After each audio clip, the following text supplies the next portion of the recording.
Hey guys, this is Mehdi with Wall Street with Vigilante. I just made $1,270 this morning on only one stock. I traded it 12 times and what was fascinating was every single one of those trades was a positive trade. If you learned something useful today, please press that gorgeous, tempting like button and subscribe to the channel so you'll learn about my other trades on negative and positive days, as well as how I set think or swim to place trades, enter trades and come out within seconds. And leave in the comment if you are interested in a certain subject you want me to cover in my next video. Follow me to my screen and let's see what happened this morning.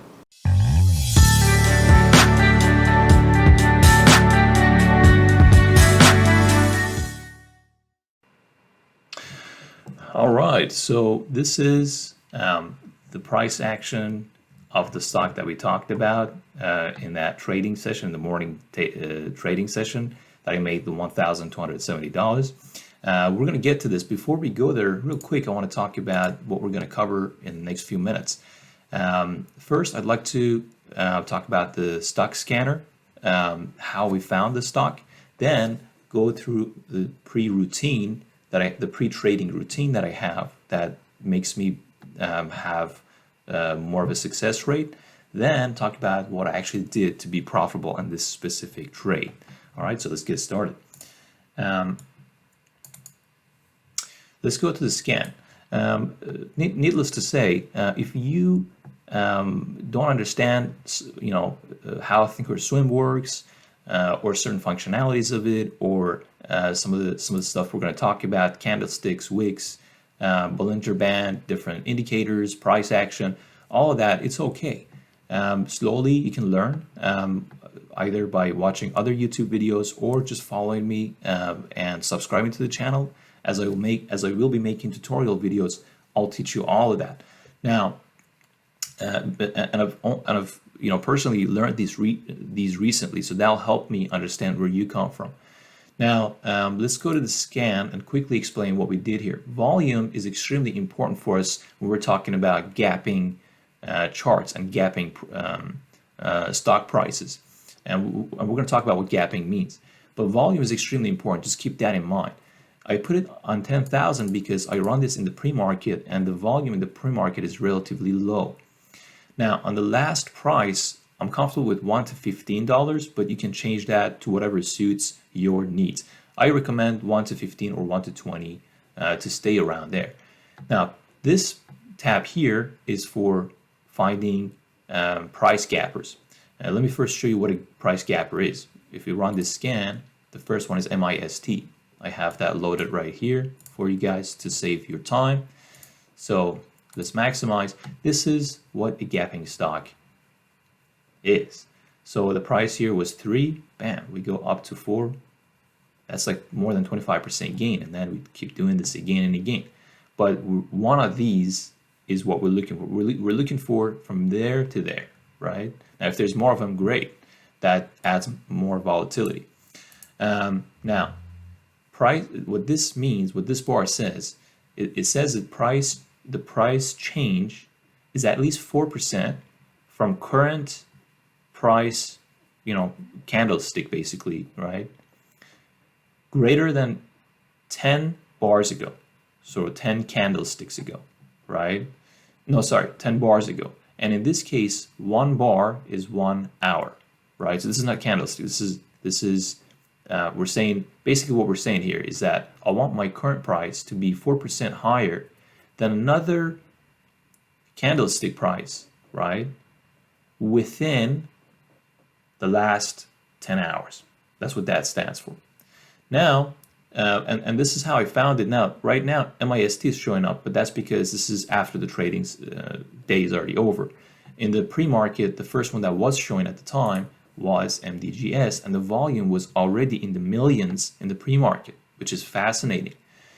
Now, the very first thing I do, we have to move pretty quickly through things because I don't want to take too much of your time. So the very first thing that I do when I look at a stock like this is I go on a 90-minute, 1-hour chart to see if we have seen any other gapping action before. So we can at least have some supports, resistances. We can have some background that we can, study and learn something about this stock and its behavior. So in this case, we do. Let's go to the 10-day 1-minute chart, and this is the one that we wanted to talk about. Let's go to the one before. And it seems like this one I also had traded a few days ago. So I'm going to take the trade prices off. Now look at this. This looks very similar to the next one that we're going to look at, the one that I made money on recently. So let's look at this. This is the Bollinger Band that we have, right? This is the 15-day moving average, exponential moving average EMA, 15 EMA. We have 180 SMA, so 180 bar, 180 candlesticks, moving average, right? Simple moving average. And as you can see, the price jumps here because of a certain news. I looked up the news as well. It was a pretty good news, pretty good for the company. Then we see that the price jumps here, jumps there, hits the upper band of the Bollinger Band. Then it comes back here, consolidates around the EMA line, 15 days.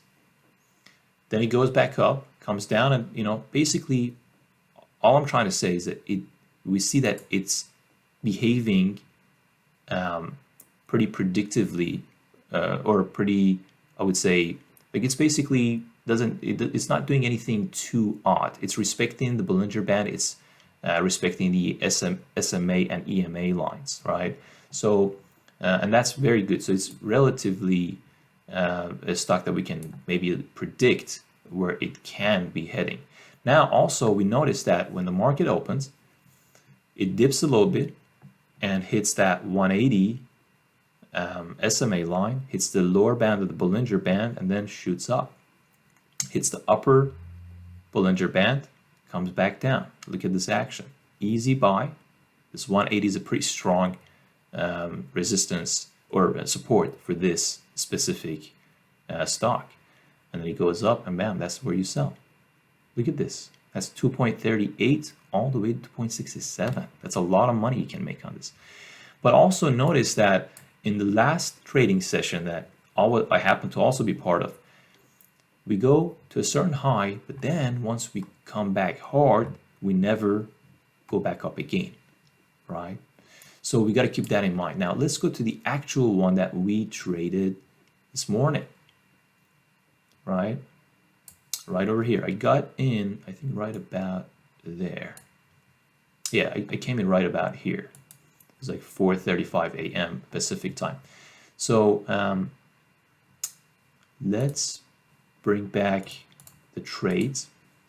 So what I did here was basically the same. I saw the same things happening. So there was good news. There was a surge in price, a gap.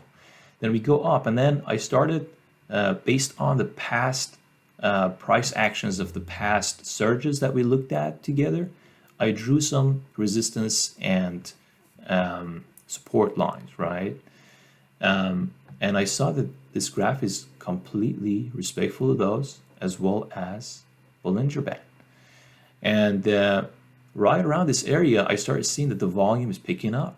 Look at the volume here, 66,000.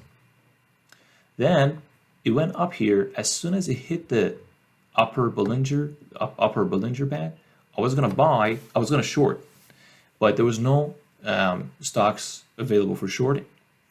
Then I let this come back down, and look at this development. There was 5 red bars, the lower band of the Bollinger Band, the support line, and that is our confirmation. Look at that green, small green candlestick with a relatively longer wick. It's time to buy. Then it goes and gets rejected by the EMA, comes back here, hits our double support here, and goes back up. And that's where I sell, because I wanted to play it safe. I could have kept it until it goes up, but I didn't know. Maybe it wanted to bounce down again. And if it bounced down this time, it might have gone south.